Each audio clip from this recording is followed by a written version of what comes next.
ओम गणेशाय नमः। ओम नमः शिवाय।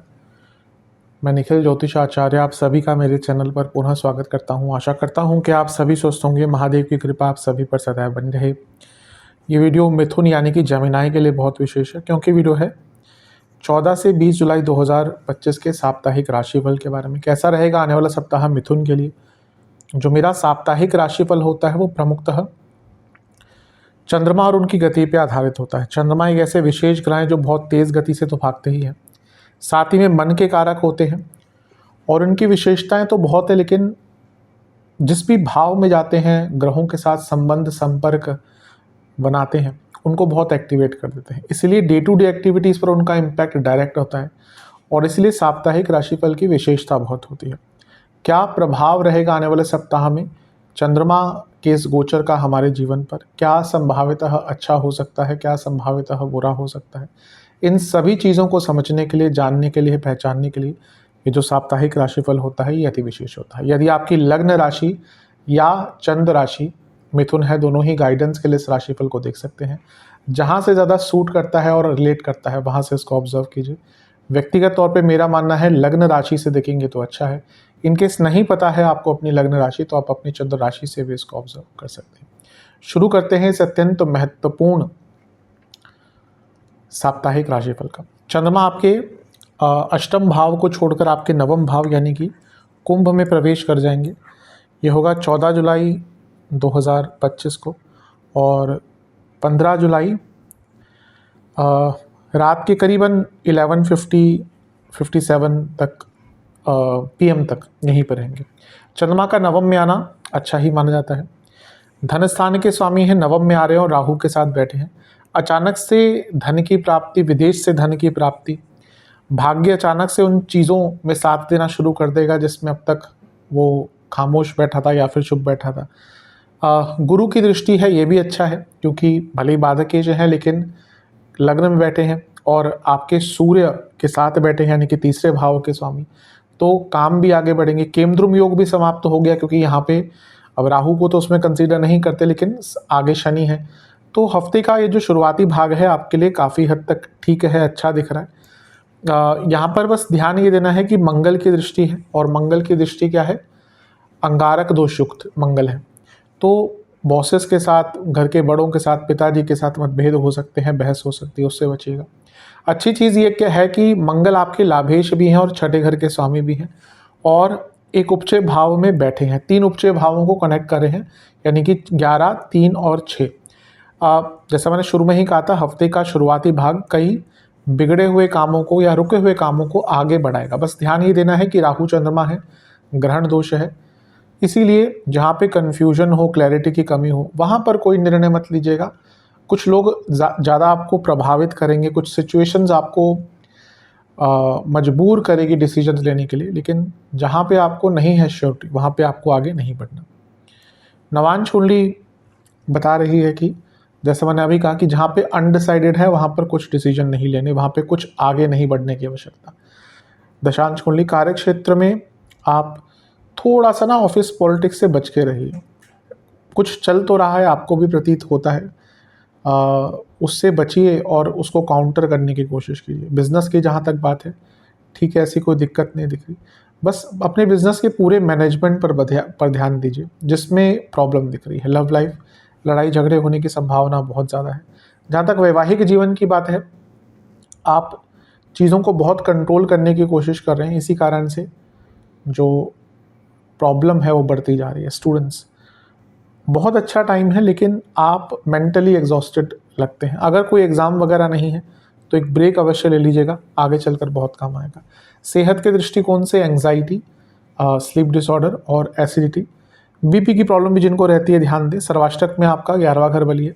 जैसा मैंने शुरू में ही कहा था कि धन प्राप्ति के लिए तो अच्छा ही समय है। 15 जुलाई करीबन रात के 11:50 तक के आसपास तक चंद्रमा गोचर करके आपके 10वें घर में आ जाएंगे यानी कि मीन में, और 18 जुलाई सुबह के 4 बजे तक ऑलमोस्ट वो यहीं पर गोचर करेंगे। चंद्रमा का 10वें भाव में आना एक प्रकार से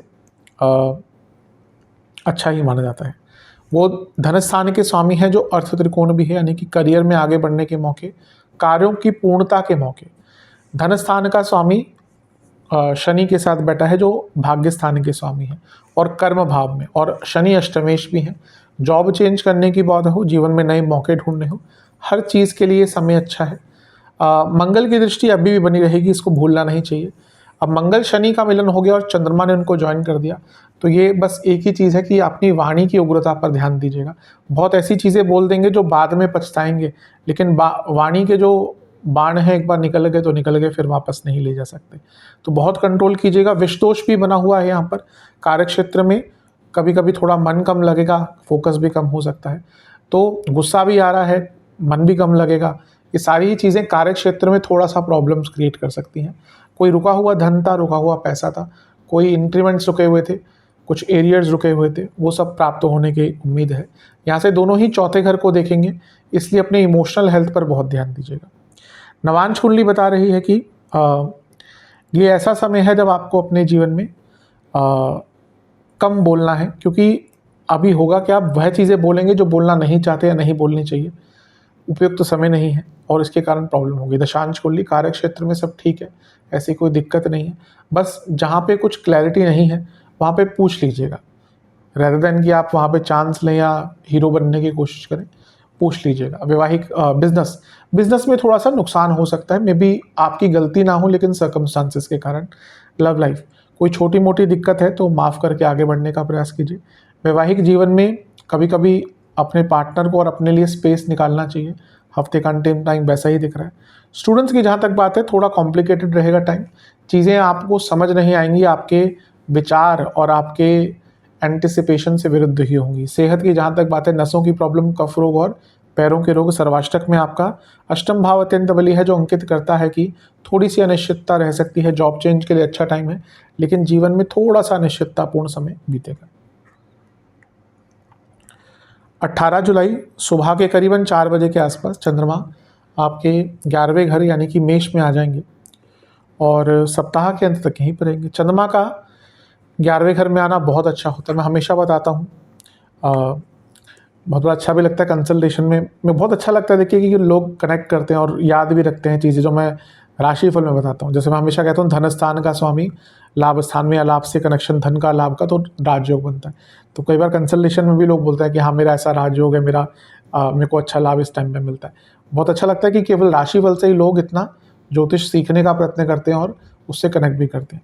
तो धन स्थान के स्वामी आपके लाभ स्थान में है, तो ये लाभ प्राप्ति का योग है।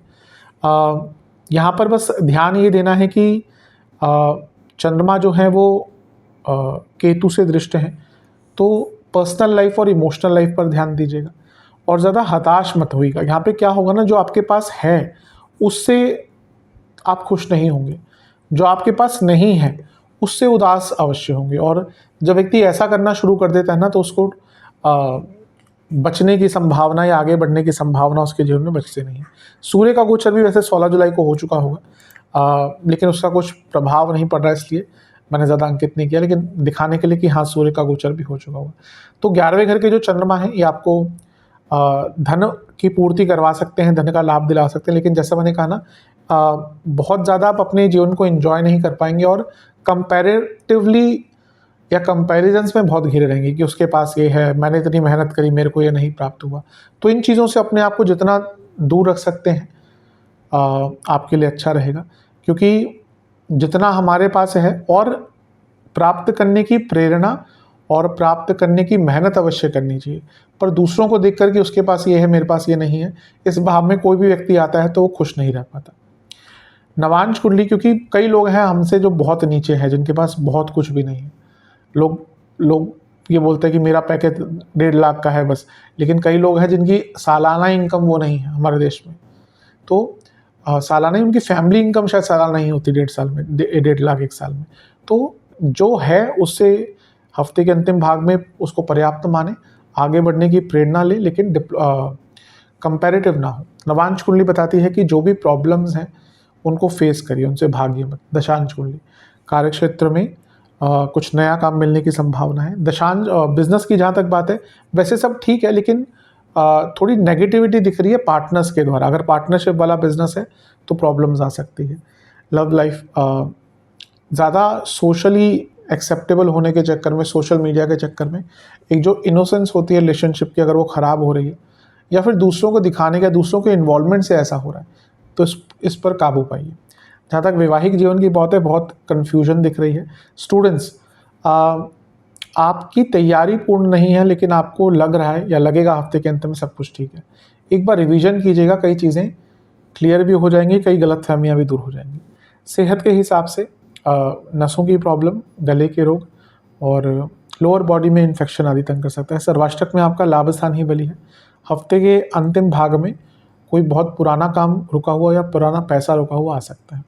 उपाय के स्वरूप में गणपति जी को लड्डुओं का भोग लगाकर ओम वक्रतुंडाय नमः मंत्र का 21 बार जाप कीजिएगा। आशा करता हूँ कि वीडियो काम आएगी। चैनल पर नए हैं, सब्सक्राइब कीजिए, वीडियो को लाइक कीजिए। मिलता हूँ आप सभी से अगली वीडियो में, तब तक के लिए ओम नमः शिवाय।